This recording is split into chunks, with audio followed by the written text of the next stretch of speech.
Olá, pessoal. Nessa semana nós vamos conversar com a Thaís. A Thaís é agente cultural e ela vai nos falar dos projetos da Lei Paulo Gustavo, depois vai falar da Lei Aldir Blanc, que eu acho que é muito importante todos assistirem para tomar conhecimento dessas leis e dos projetos.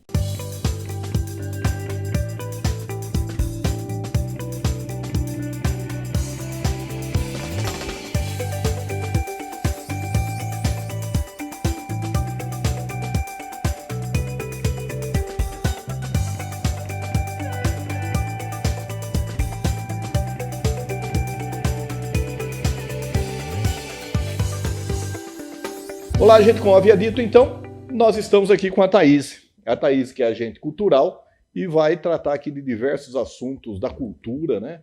Evidentemente, né, agente cultural, e alguns assuntos aqui que interessam a todos nós. Thaís, primeiro, muito obrigado por você ter vindo aí para a gente bater um papo desses assuntos aqui. É um prazer. Falar de cultura é sempre muito importante porque a cultura, ela transforma. Né? Então, cultura, o fazedor de cultura, cadeia produtiva da cultura, ela é fundamental e quanto mais nós conversarmos sobre o assunto, mais a população pode se envolver. Sim. Como que funciona a Lei Paulo Gustavo? A Lei Paulo Gustavo, ela é uma lei que ela veio, na verdade, depois da Lei Aldir Blanc. A Lei Aldir Blanc foi a Aldir Blanc 1, né? Uma lei emergencial que tinha um dinheiro represado, um recurso represado da cultura. E na época da pandemia, como o setor cultural foi um dos setores mais abalados por causa da quarentena, da pandemia em si, aí houve a liberação do recurso, foi uma luta da classe artística, uma luta de alguns deputados, políticos envolvidos na liberação da Aldir Blanc, mas ela veio totalmente emergencial. A Paulo Gustavo, ela é um pouco semelhante à Aldir Blanc, ela ainda tem um teor emergencial, mas ela veio com uma característica diferente, porque ela não é só para o fazedor de cultura, da cultura que nós conhecemos, que são as manifestações culturais, como dança, teatro, circo, o artesanato e as culturas tradicionais. A Paulo Gustavo, parte desse recurso é do Fundo Setorial do Audiovisual, que é para o setor audiovisual também. Então, ela teve essa diferença, ela veio com uma linha emergencial, mas ela também já vem com uma lei de fomento. E isso daí como que faz? As pessoas que têm interesse, é só para os artistas, que tipo de artista, como que funciona? É interessante que na Lei Paulo Gustavo não tem a palavra artista. De ponta a ponta não tem. Por quê? Porque a lei ela veio para o fazedor de cultura. É uma lei que alcança a cadeia produtiva da cultura.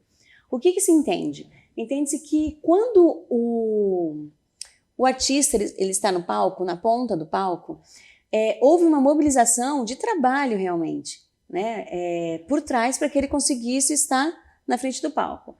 Quer seja com música, teatro, circo, dança. Por exemplo, vamos pegar um grupo de dança. Para que eles estivessem lá, alguém precisou confeccionar aqueles figurinos. Sim. Precisou ter a maquiagem, os ensaios. Então, toda essa cadeia que faz com que o produto final, que vai ser consumido pela população, pela plateia que foi formada naquele lugar, aconteça. Então, cultura, e a Paulo Gustavo, ela traz essa prerrogativa, é geração de emprego. E aí, quando nós tratamos assim de artistas, né, que você falou que não tem, é o fazedor de cultura aí, todos que tiverem interesse podem ir atrás desse programa? Sim, todos. Você e como que comprovar. Apresenta um projeto? Como que é feito isso? O que precisa comprovar? Isso. Por enquanto, a maneira mais...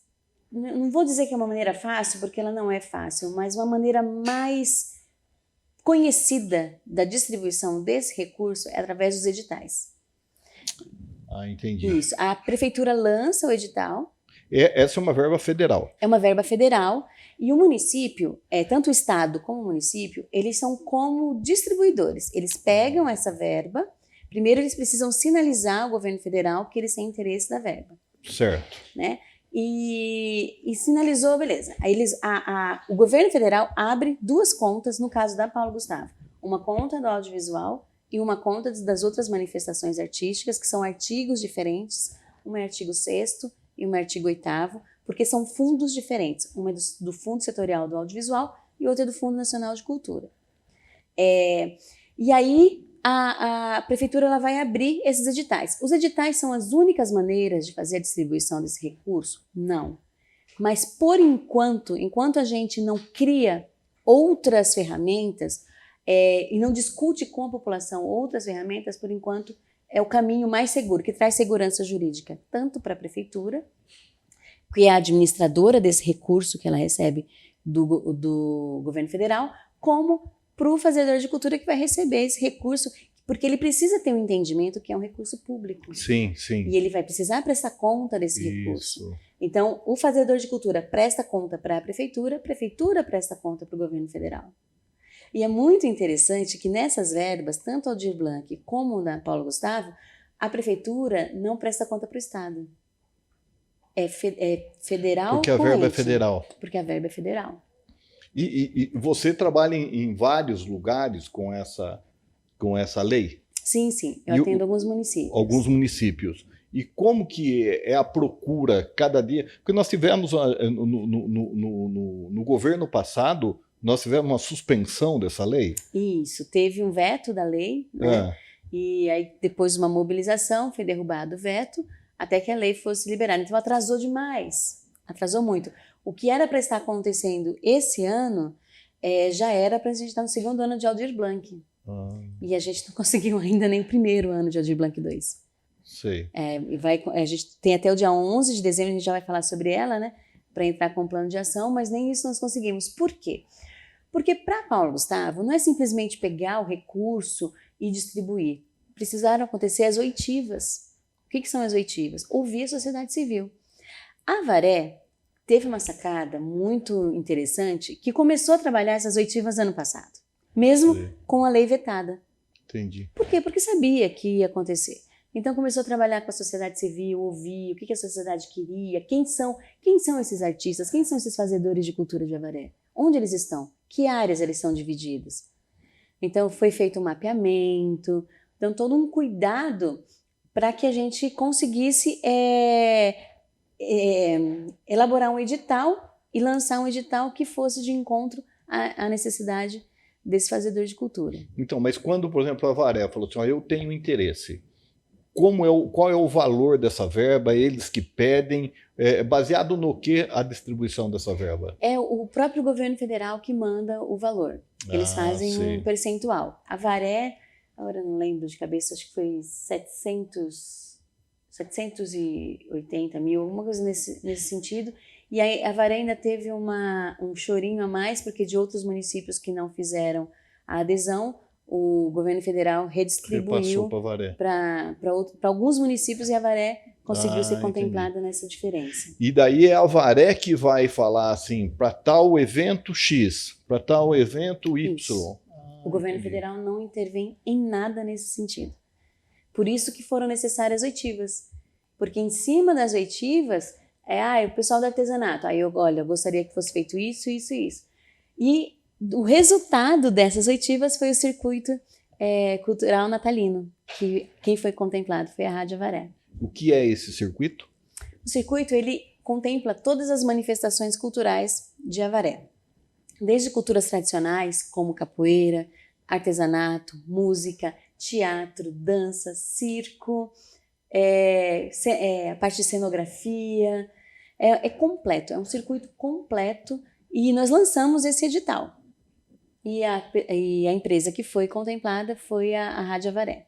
Entendi. E agora ela vai desenvolver, né? O Caio me falou que acho que é dia 18, 19 e 20. Isso. São 3 dias de muitas atividades aqui no município de Avaré, com apresentações diversas. Vai ter dança, parada de Natal, Casal Noel, a parte do cenário lindíssima. A Rádio Varia teve todo esse cuidado para atender realmente a necessidade da sociedade civil nessa questão das manifestações culturais, porque quando eles foram contemplados no edital, eles assumem a responsabilidade de gerir esse recurso e fazer a distribuição dele. E a prestação de contas desse recurso é como a prestação de contas normal de outro recurso. Junta-se nota fiscal, isso, aquilo? Sim e não. A Lei Paulo Gustavo também traz uma outra prerrogativa que foi surpresa para muitos jurídicos das prefeituras. São várias coisas que foram surpresas, mas uma delas é a possibilidade de prestação de contas in loco. Então, o que é a prestação de contas in loco? Até 200 mil, um prêmio até 200 mil, né, uma contemplação até 200 mil, alguém da Secretaria de Cultura, ou pode ser que nesse dia esteja alguém do governo federal aqui, ele vem com um relatório, ele pega o que foi proposto no projeto, né, que foi contemplado no edital, e vai ver lá, cumpriu, beleza, prestação de contas feita. Ele vai lá, checa, está tudo correto, a prestação de contas está feita. Isso, até 200 mil.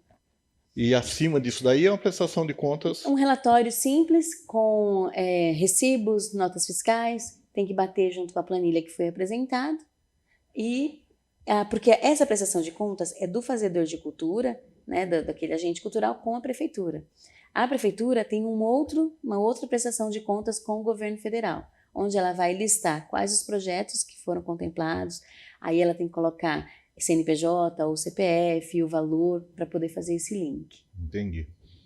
Pessoal, no próximo bloco nós vamos continuar conversando com a Thaís e vamos falar mais da Lei Aldir Blanc. Aguardem.